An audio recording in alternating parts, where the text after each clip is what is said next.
Okay, some refinements to our work equals force times distance idea.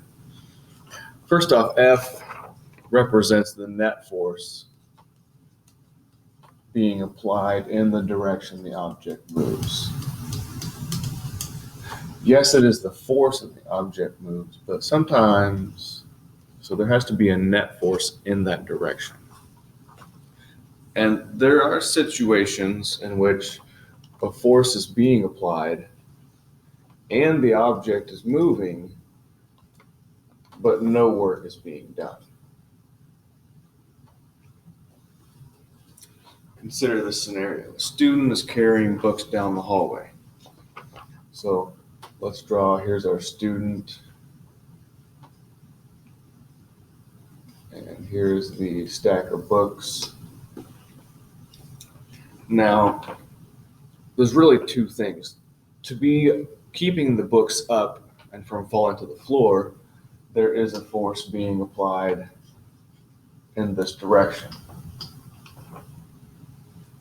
If the student is walking down the hallway, and let's say in this direction, there is a force, there is movement, the direction of the force is up, the direction of motion is forward. But since the force is not in the direction of motion, no work is done.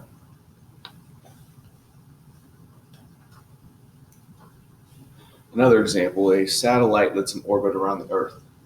So let's say here's the curvature of the Earth, here's our satellite.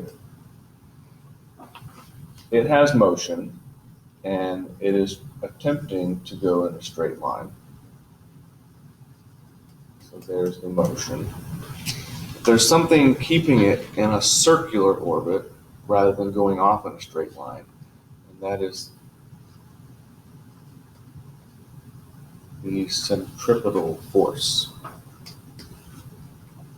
So the direction of the force, this centripetal force, is really equal to the force of gravity, but the direction is inward towards the center of the Earth. And the direction of the motion, tangent to the orbit. It's in motion, tangent to the orbit. The force is pulling it towards the center of the Earth. And so this force is not doing work on the satellite because the forces are in different directions. No work is being done to keep the satellite in orbit. Another refinement needed if the force being applied at any angle to the direction of motion. Only the force in the direction of motion counts.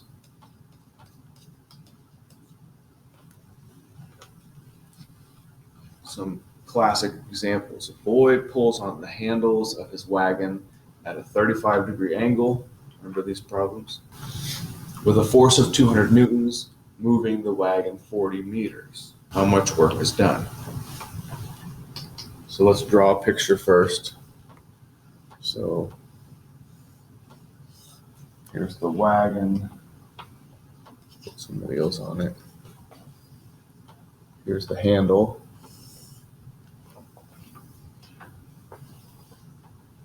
It is a 35-degree angle, and when we talk about this, we're talking about from the horizontal in this situation. There we go.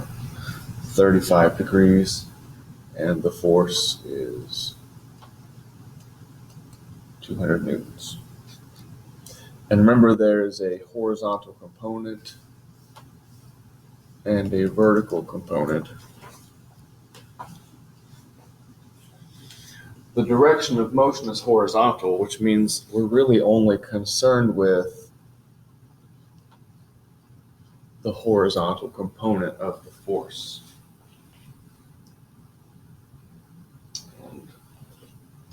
And we'll label this F 2x, horizontal component of the force.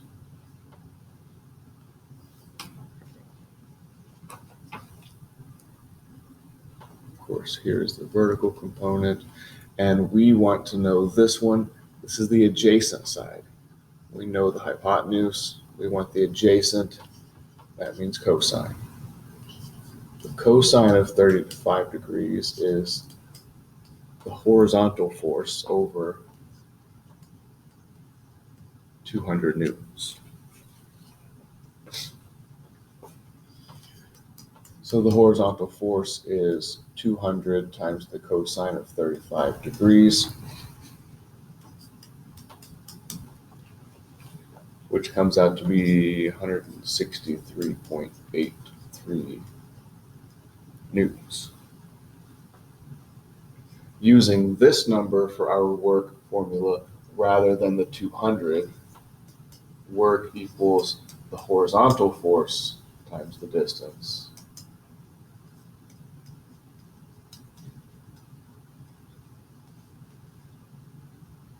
Moving a distance of 40 meters, we find a work of around this 6,550 Newton meters is a joule.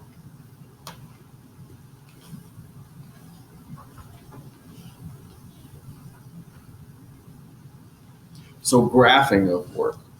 In Unit 1, we drew graphs of distance time and velocity time. The area under the graph of the velocity time showed us the distance traveled.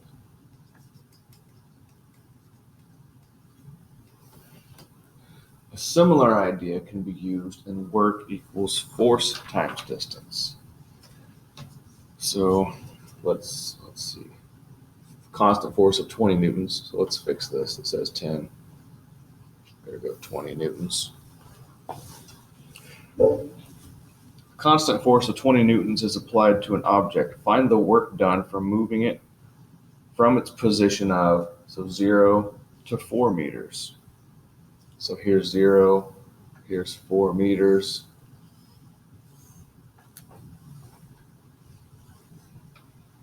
The area under the graph, got 20 times 4, and that is 80 joules. Just like if we put it into its formula, we would have had 20 newtons times 4 meters, 80 joules. The area of this rectangle is 80. It's especially helpful in one like the next one, where you're going from 1 meters to 3 meters.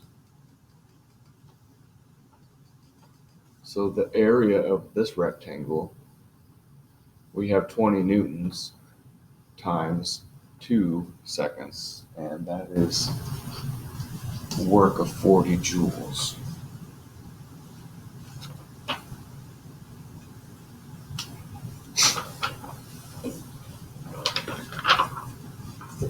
In example B, we have a variable force being applied, and it's shown on the graph below.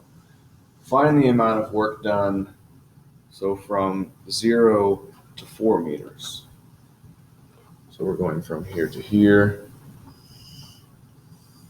And we can't just do force times distance here.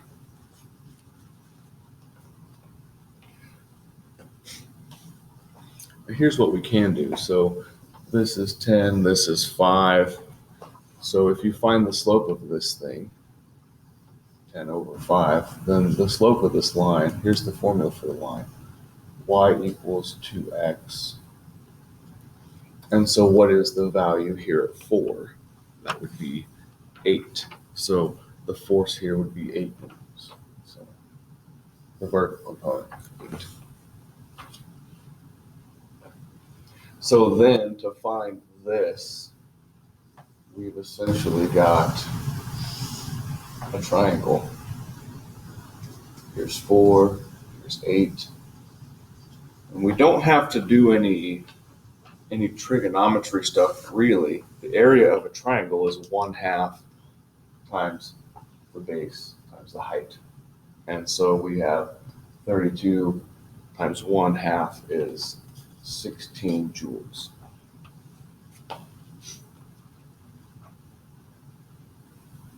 It gets a little more difficult when we're talking about from 1 meter to 3 meters, because this is a very odd shape.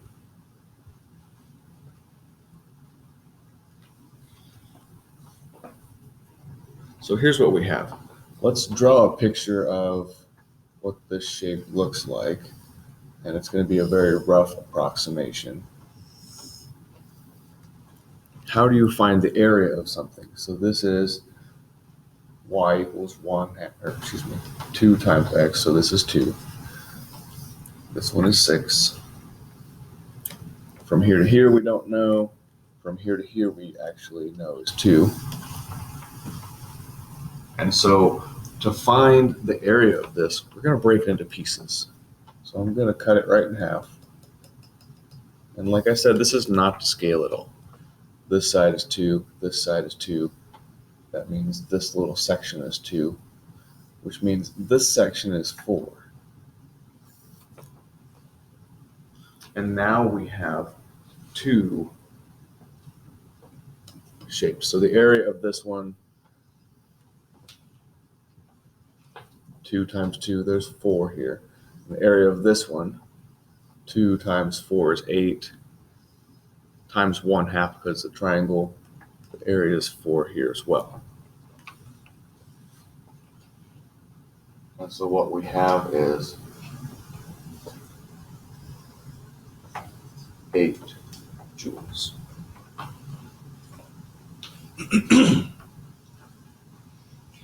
Part C, a really variable force is applied. The area may be found using calculus, where the area equals the integral of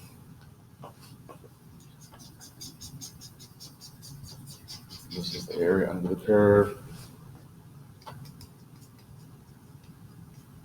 That's the integral. And yeah, we're not actually going to do this, but have fun when you get to calculus.